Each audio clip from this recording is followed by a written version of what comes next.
But wait,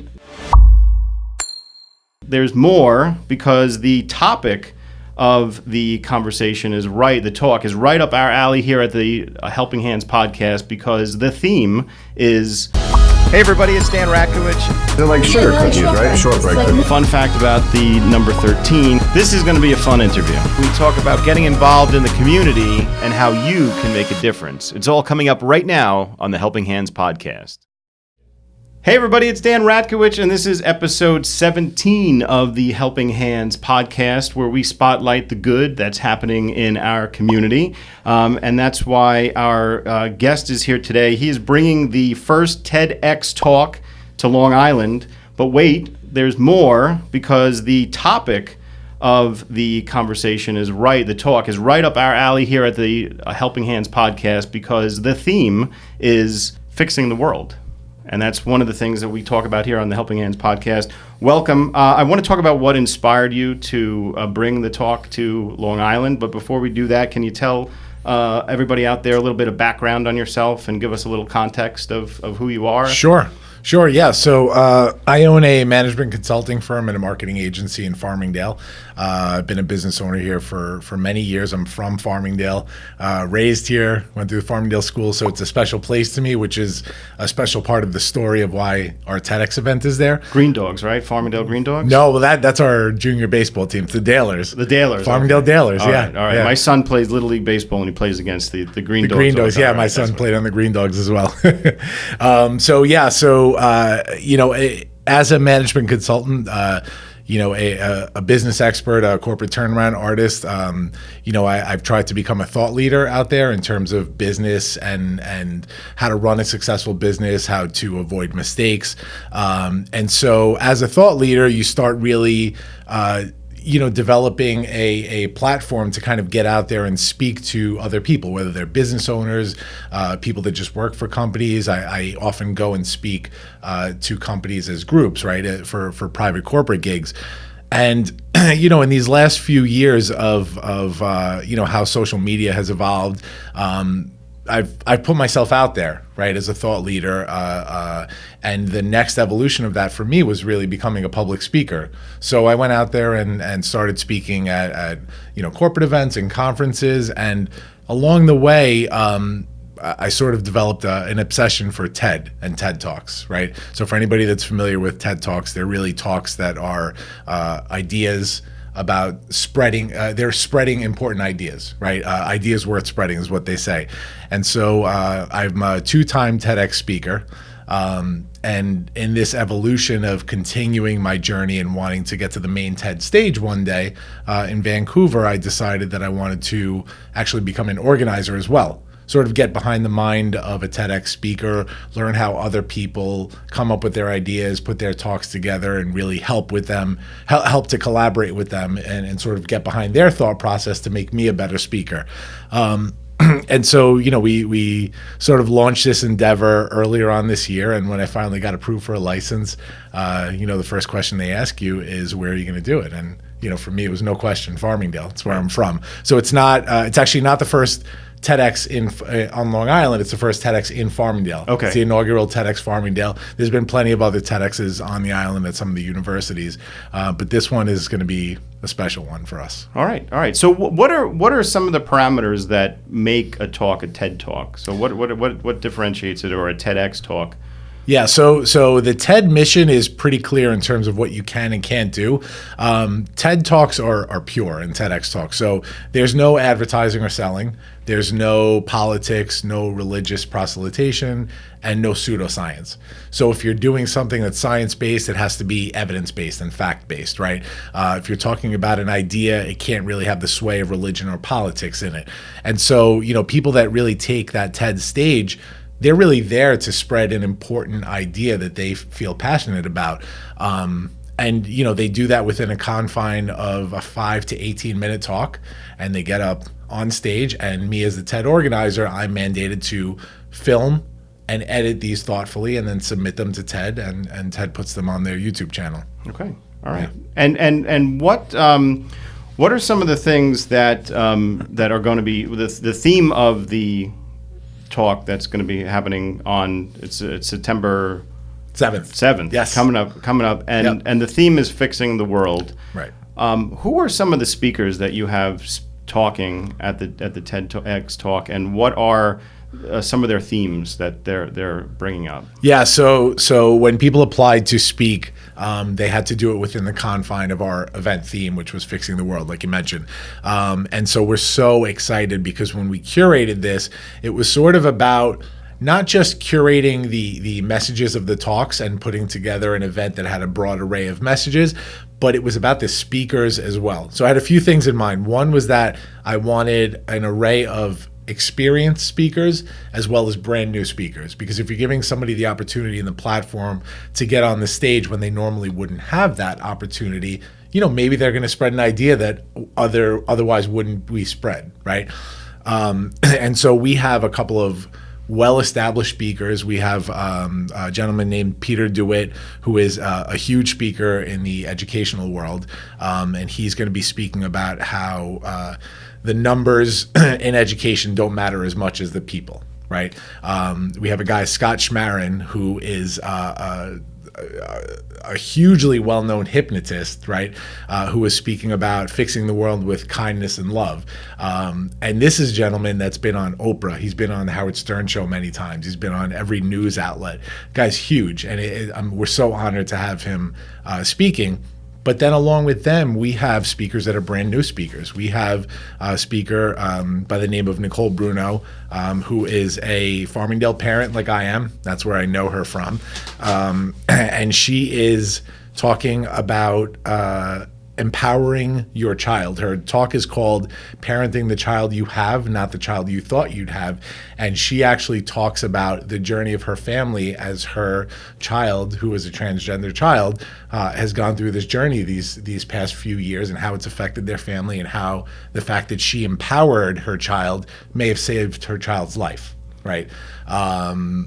So, that, along with, there's a professor from Malloy College who's talking about how Generation Z, the millennials, are going to be leading the way in cancer research because of the fact that they collaborate and they don't work alone.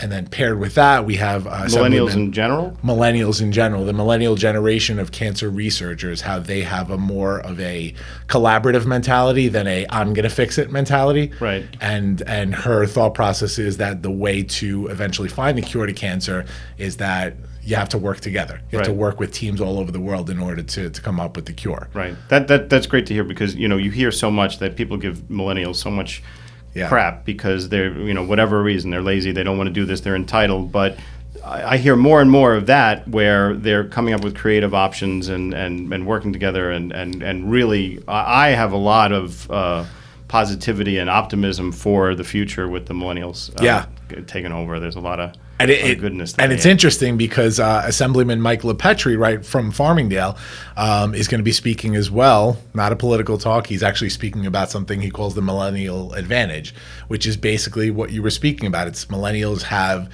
resources and tools at their fingertips because of the age they're growing up in order to create change in the world. And he's actually going to talk about how he became one of the youngest assemblymen in the country and won his campaign through the Millennial Advantage. Very cool. Right. So there's a ton of talks that are just so interesting. I wish I can get into all of them. We'd be here for hours. Right. And that's the event is all day on that Saturday, and there's 24 total speakers. 24 talks with 26 speakers. We have two duos that are speaking. Okay. And they go in there.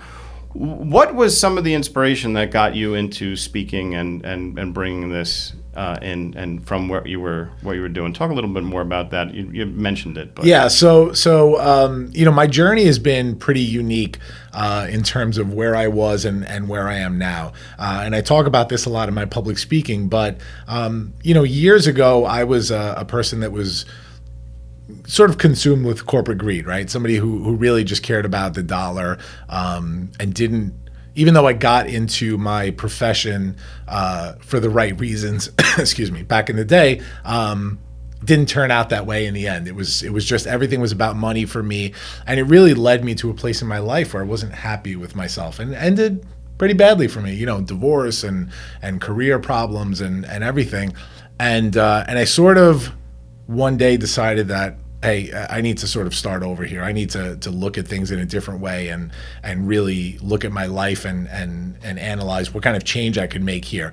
And so as I built this life in a more thoughtful way and focused on my kids and my relationships and just being a better person, all of a sudden, when I dove back into my work and decided to start this company, my management consultancy, it's like the success came in a different way, right? It wasn't about the money anymore, but the success came anyway. And so I built this company to a place where I was successful, my clients were successful, I was a happy person, and I felt this sort of responsibility that now that I've achieved this, where can we go from here? You know, I learned a very valuable lesson the first time around in business, and so how can I sort of help other people avoid that? And I've done that through a lot of my public speaking. You know, my public speaking started within the business realm, but you start talking about how your personal life has had an influence on your business ideologies, right? And then all of a sudden you start talking more about your journey, and you go from giving this business talk to a motivational talk, you know, an inspirational talk where you maybe can change somebody's life because maybe they're following the same path, and all of a sudden, you know, they realize, hey, you know, if you made this mistake, maybe I can avoid that. And so that's kind of how all of this started. And, you know, getting up on the stage for me initially was just about my branding. It was about, hey, this is another way for me to grow the company and get out there and increase my brand and let people know who George Andriopoulos is. And then I sort of fell in love with it. You know, I was helping people. I'm out there giving these talks that are helping people. And then that was a natural progression into TED and TEDx. Right. You know, that's when I sort of developed that obsession with, I'm going to get on the TED stage. I'm going to do one TEDx. I'm going to do two. I'm going to do three. I'm going to get on the main TED stage, you know, and all happened from there. It's amazing when you put stuff out there and you talk about your journey, your mistakes, you know, your successes, and how people can pick up on that, and how you can inspire people to better themselves, and that I the tiny bit of speaking that I've done, one or two conversations that I've had around weight loss. Mm-hmm. I lost 100 pounds, and I talk about my journey, about how that happened, and like you're saying, it's amazing when people come up to you afterwards and like they've been inspired to try something, to start. They've thought of a different idea, and really making a difference in somebody's life is amazing. Yeah. And again, I think it kind of started off for me a little bit like a little bit of like a little bit of ego. Sure, I'll do. I was nervous as all get out, but when you realize that you can help somebody and make a difference in somebody's life, I want to take that more and more and do more and more of that. Because it's powerful. It's powerful. Yeah, that really helps to shape that journey. Honestly, when I started, I've always spoken at conferences and done sessions or keynotes, whether when it's in my industry, but I never really considered myself a public speaker because of that. Right? That's easy. When you start getting out there and start speaking your truth, that's kind of when things change, and you go, wow, like this is really affecting people. So when I really set out on that journey, I said, how can I sort of increase my ability to affect change while making myself a better speaker? So that's when I actually sought out opportunities like I think I'd mentioned to you earlier on the phone. I'm on the Speakers Bureau for the Ronald McDonald House. Right. The Ronald McDonald House is a charity that's always been close to my heart. I saw an opportunity there for a Speakers Bureau spot, signed up, joined, I got accepted, and now I do for the house. I'll make appearances on behalf of the Ronald McDonald House, Long Island. One of them being earlier this year, where I spoke at the Bring Out the Good Month kickoff for Allstate. Correct, right? At awesome. the Hop Hog office, I think, right. On behalf of the house, and I give tours to families and groups that are cooking at the house, and that sort of helped me to learn how to reach an audience better and engage them with your personal stories. I'm linked to the house because of a personal story that happened in my life. And so telling that story to these strangers that I'm giving tours to really helped me to sort of build this confidence in telling my truth on a stage. Yeah. And Ronald McDonald House does amazing things. Yeah. I know Allstate works closely with them and have done a lot of sponsorships with them, but they do amazing things. So tickets are still available. You can get tickets for the TEDx Talk. It's going to be at Farmingdale High School. Correct. It's at September 7th. Lineup of speakers, great opportunity. What kind of, as far as like some closing thoughts, is there anything that we missed that you think that you want to get out there, that we want to? Yeah. Really, the event for us is there's a greater mission here. Why I brought this to Farmingdale was twofold. One was, like I mentioned, I wanted to learn how other TEDx minds worked and sort of make myself a better speaker through doing that. But I also wanted to make sure that my hometown was shining in this event. Farmingdale is a very important place for me. It's where I grew up, and it's where my business is, and I'll never leave Farmingdale. And so I knew how many special ideas come out of this place. I knew what kind of special people were in Farmingdale, and I wanted to make sure that this inaugural event happened at Farmingdale High School, the halls that I walked 22 years ago, and I wanted to make sure that Farmingdale ideas were standing out in this talk. And so when we curated it, we looked for, like I said, a wide array of ideas. We looked for a wide array of speakers, but I also looked for, particularly, I wanted a good chunk of our speakers to be based out of Farmingdale because they had some special ideas. We have, within the district, we actually have an assistant principal, my kid's assistant principal in their elementary school, Dr. Jennifer DeHaze, who's doing a talk on trust. That's incredible. There's a teacher from the high school, Jim Hughes, who is one of the most incredible human beings you'll ever meet. And he's doing a talk that's sort of the antithesis of our theme. We said, talk about fixing the world. And he said, world's not broken, doesn't need fixing. World just needs more acceptance. And he happens to be a teacher who is blind and is mostly deaf. And he just talks about acceptance in his world and how it's affected his world, and how he functions in this world. So those are the two people that work within the district. Then we have two students who are actually speaking. A seventh grader, girl going into seventh grade, and another one who's a senior in high school who are going to give phenomenal talks. We're so excited. And excuse me, a bunch of Farmingdale residents that are out there. And so we wanted to make sure that Farmingdale shines at this event, and I know it will. We're also going to have a showcase for nonprofits at the event. So during our intercessions, there's going to be an area where there are a few nonprofits that are showcasing, I think about 15 or 20. We're going to have Ronald McDonald House will be there, Long Island Coalition Against Bullying.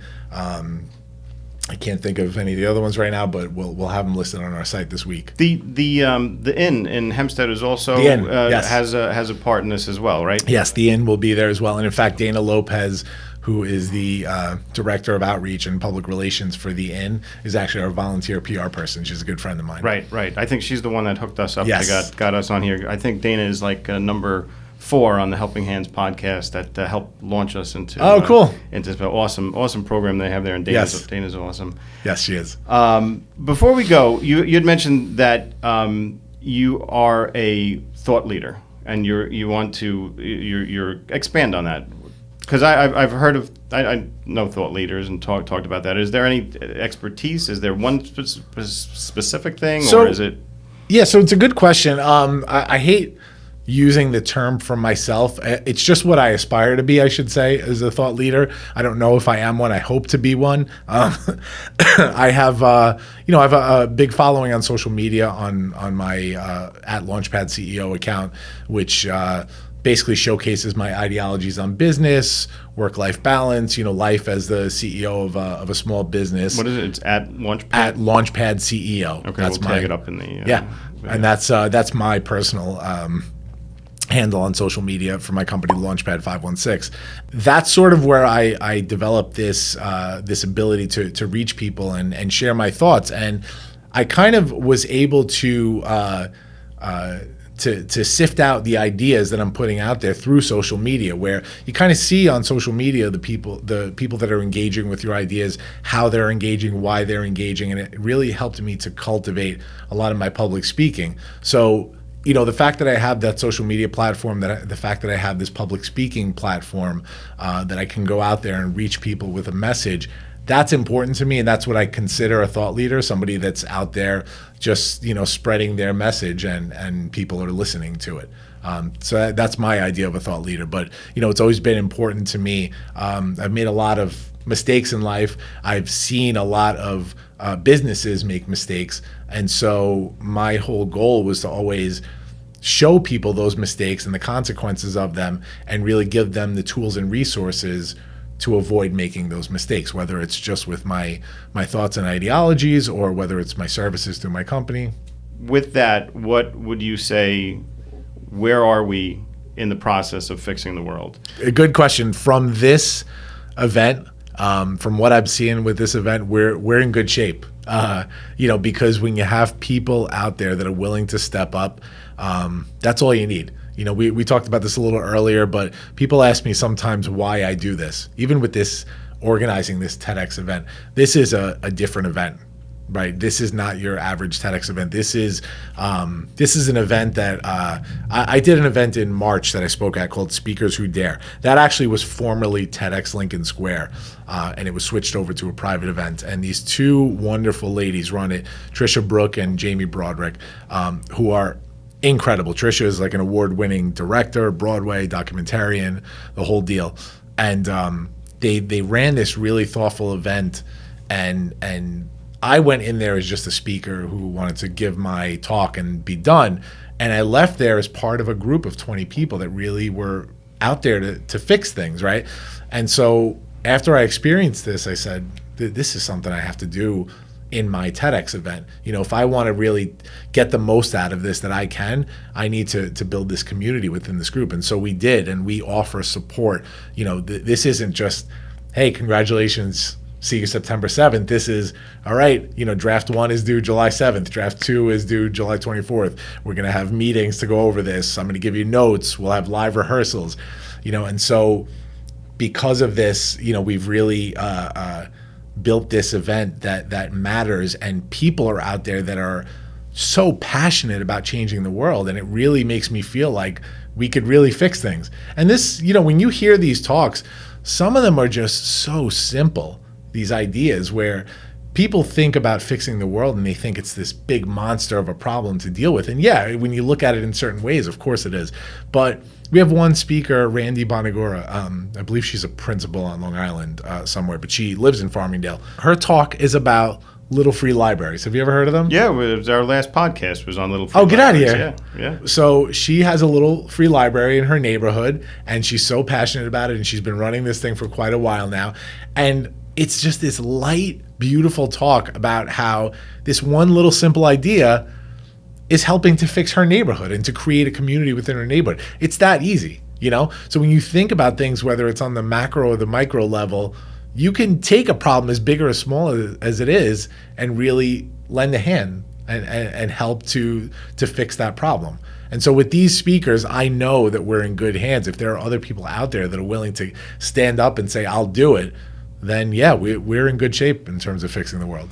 And I agree, and I think that's a lot. We share a lot of thoughts, with you and I, and also with the podcast and what you're doing here about that. I think people think the world is broken and it's going to be so difficult to fix because a lot of what you see on the news and mainstream media comes on, and you get blanketed with all this. The world is ending and everything is terrible and everybody hates each other. But then you look inside your own community and you see all these amazing things that are happening, like you're saying is happening in Farmingdale, that's happening here in East Meadow, all around that we don't hear about, enough. And I'm glad that you're bringing this up and bringing a spotlight on it, because it's showing that the world is in good shape, and we'll make it even better. We're going to close out with the question of the day. That is our guest's responsibility to come up with a question of the day. It's basically something you can throw out there to the viewers and the listeners. They'll put it in comments. Put in comments the answer, anything that you want an answer to, or find out the pulse that's going on. Yeah. So I will say that I have, as this event culminates, I have definitely realized that I've spent the last few years trying to not only right some of the wrongs that I have done, but really to help people sort of discover what their place is in the world and how they can fix the world. And so my question and my challenge is, how will you fix the world, and are you willing to stand up? That's really the main question. Are you willing to stand up? And if so, how will you change things? How will you fix the world? Awesome. George, thank you so much for stopping by. Absolutely. The TEDx Talk is September 7th, Saturday. It's at Farmingdale High School. What's the website that people can go to? TEDxFarmingdale.com.